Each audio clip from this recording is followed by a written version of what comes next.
Pernah gak sih kalian bayangin, tengah malam ada panggilan darurat buat nganter pasien ke rumah sakit? Kedengarannya biasa aja kan? Tapi gimana kalau rumah sakit yang kalian tuju ternyata gelap, kosong, dan sudah lama tidak beroperasi? Malam ini gue bakal ceritain pengalaman nyata yang bikin sopir ambulan hampir kehilangan nyawanya. Jadi, matiin lampu, pasang headset, dan siapin mental kalian karena cerita ini bakal bikin kalian susah tidur malam ini. Nama saya Dedi. Saya kerja sebagai supir ambulans di sebuah klinik kecil di Sukabumi. Malam itu jam 12:15, saya lagi duduk santai di pos jaga sambil nyeruput kopi saset yang udah mulai dingin. Biasanya jam segini udah sepi, gak ada pasien masuk, gak ada panggilan. Tapi malam itu beda.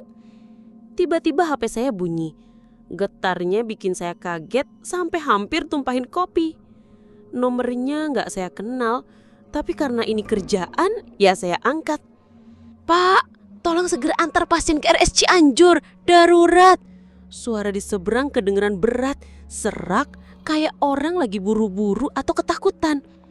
Saya otomatis tegak, langsung buang gelas kopi ke tempat sampah. "Alamatnya mana, Pak?" tanya saya cepat. Dia gak banyak omong, cuma bilang, "Saya kirim titik di Google Maps, cepet ya, ini darurat." Lalu telepon mati begitu aja. Gak lama ada notifikasi masuk. Titiknya muncul di Maps dan saya langsung siapin mobil. Sambil jalan ke garasi saya sempat heran. Titiknya ada di pinggiran kota, agak jauh dari jalan besar.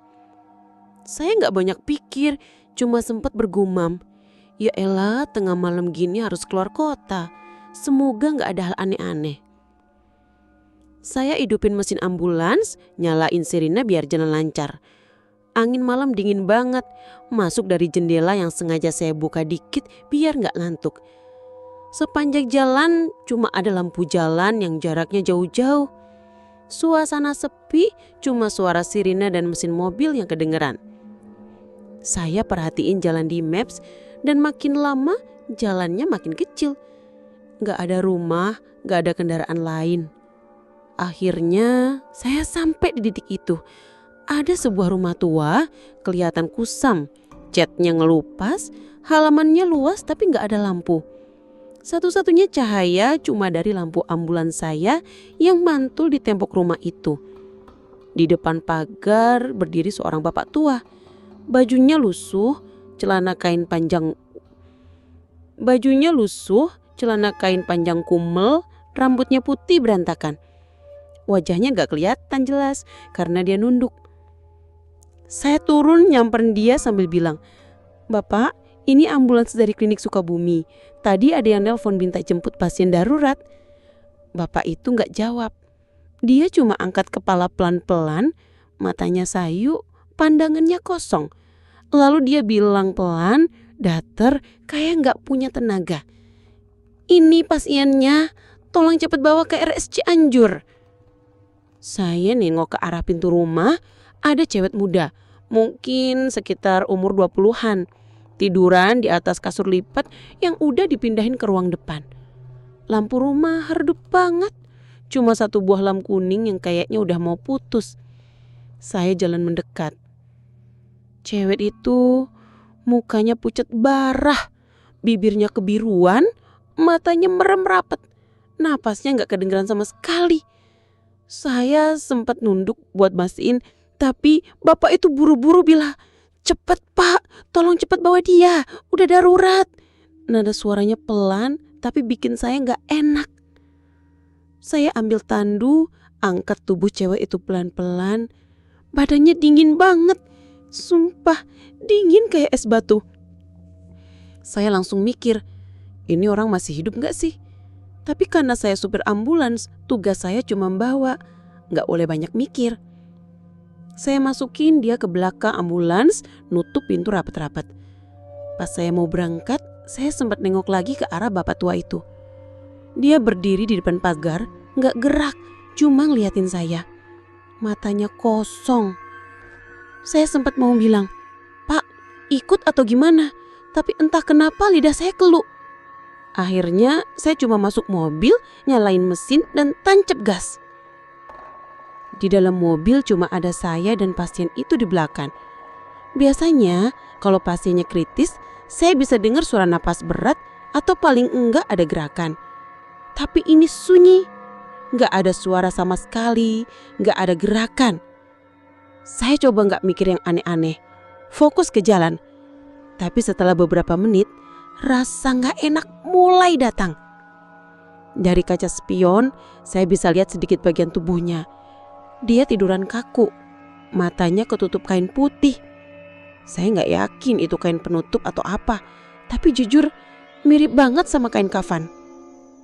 Saya nela ludah, pelan-pelan ngomong sendiri, ini pasien atau jenazah ya?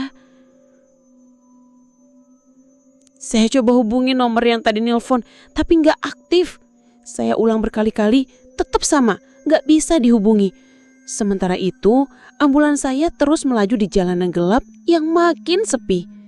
Lampu-lampu rumah makin jarang dan angin malam makin dingin masuk lewat celah kaca.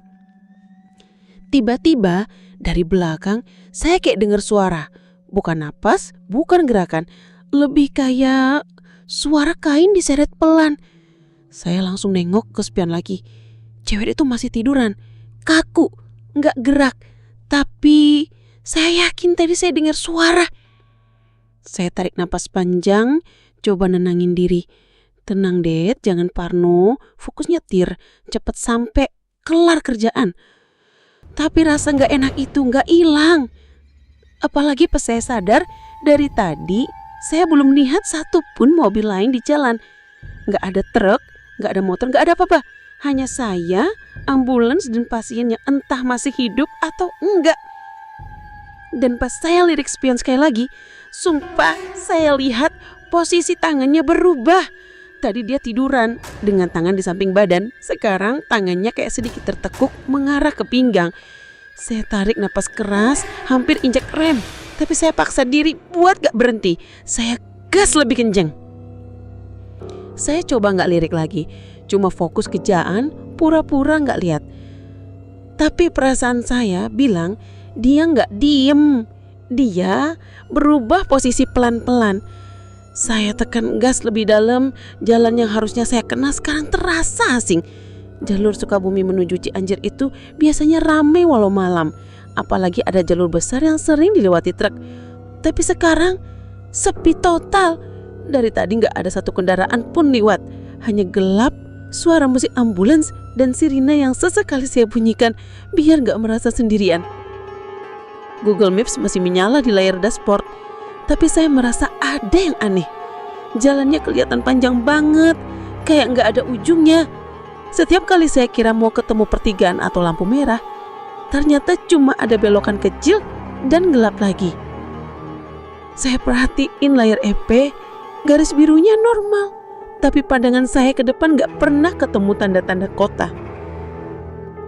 Dan di saat saya lagi mikir itu, dari belakang saya dengar suara. Pertama pelan, kayak batu kecil. Saya langsung kaget karena itu artinya pasien saya hidup. Saya sempat lega sedikit, tapi suara itu berubah dari batuk jadi suara napas berat. Lalu pelan-pelan ada ketawa lirih. Saya langsung merinding. Saya nengok ke spion dan mata saya langsung nanar. Pasien yang tadi tiduran sekarang duduk. Rambut panjangnya jatuh nutupin muka. Bahunya goyang pelan kayak orang lagi ketawa tanpa suara. Saya hampir banting setir, tangan saya gemetar. Astagfirullah, saya tarik napas panjang. Dengan suara bergetar, saya coba ngomong, Bu, baik-baik aja kan? Sebentar lagi sampai rumah sakit, Bu. Gak ada jawaban, dia tetap duduk membelakangi saya, kepalanya nunduk. Saya lihat jelas kain putih yang tadi nutupin badannya sekarang sudah gak rapi. Ada di lantai mobil, kayak habis diseret air. Saya gas lebih kencang, gak peduli jalan sempit atau belokan tajam. Saya cuma pengen cepet sampai. Tapi entah kenapa jalan ini kayak gak ada habisnya. Gelap, kiri kanan cuma pepohonan dan kabut mulai turun. Saya keringat dingin, tangan saya basah, nempel di setir. Tiba-tiba HP saya bunyi. Saya kaget setengah mati. Nomor yang nelpon, nomor yang tadi kasih alamat. Saya angkat cepat. Halo? Halo Pak, ini saya udah di jalan. Tolong kasih petunjuk jalannya benar gak? Ini saya kayak nyasar. Tapi suara di seberang cuma pelan, serak, dan bikin saya berkuluk-kuluk berdiri. Dia bilang, udah sampai belum? Dia harus segera masuk rumah sakit. Lalu telepon mati begitu aja. Saya coba telepon balik, tapi lagi-lagi nomornya gak bisa dihubungi. Saya habis mau banting HP kalau bukan karena saya lagi nyetir. Dan tiba-tiba pasien itu merangkak maju. Saya lihat dari spion, dia nggak duduk lagi. Sekarang dia pelan-pelan maju ke arah kursi saya lewat lorong sempit ambulans. Badannya nunduk, rambutnya jatuh semua. Gerakannya aneh kayak binatang. Saya panik. Gas saya injek habis-habisan. Saya udah gak mikir aturan. Saya cuma pengen sampai ke RS-nya cepat mungkin. Tapi waktu saya lihat ke depan, saya hampir teriak. Jalan yang harusnya lurus sekarang kayak muter balik. Saya ngeri mendadak, banjeret di aspal. Saya lihat ke kiri, ke kanan, gak ada apa-apa. Ketika saya nengok lagi ke spion, dia gak ada. Gimana menurut kalian? Kalau kalian ada di posisi sopir ambulans itu, apa kalian masih berani narik pasien tengah malam atau langsung kabur? Tulis pendapat kalian di kolom komentar. Jangan lupa like kalau kalian suka cerita ini, share biar makin banyak yang tahu, dan subscribe supaya kalian gak ketinggalan cerita horor terbaru dari channel ini. Sampai ketemu di cerita berikutnya. Kalau kalian masih berani nonton sendirian.